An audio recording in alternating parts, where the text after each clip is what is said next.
Hi, my name is Chris Barnes, and I went through a love seat with Christy and Tony last year. Just to give you a little background, I was going through a very difficult divorce, a lot of time away from my kids, living with my parents. Just a very difficult time, even professionally, and wasn't sure what to expect completely. But they set me in a chair with 20 people that I really didn't know, and they barely knew anything about me. And what transpired over the next half hour was hard to explain. But one by one, people had a word for me, a word of knowledge, a word that truly felt like it did come from God, mostly because these were dreams that maybe I had had in my heart, or words that I had heard before. I believe that I heard from the Lord Himself, but I'd kind of forgotten them. And these people knew so much about me.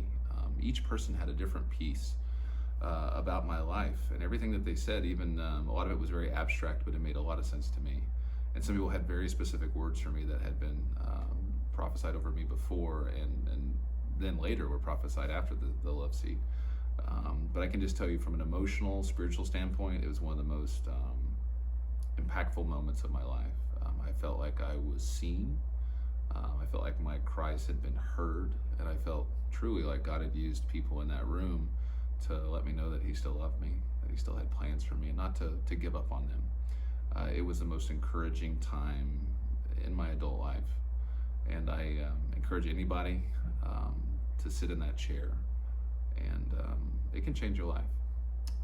It did me, and on some of my darker days, or days when I've feels like I've lost some hope, I just think back to my love seat, or I listen to some of those specific words, and it gives me a renewed hope and a renewed strength.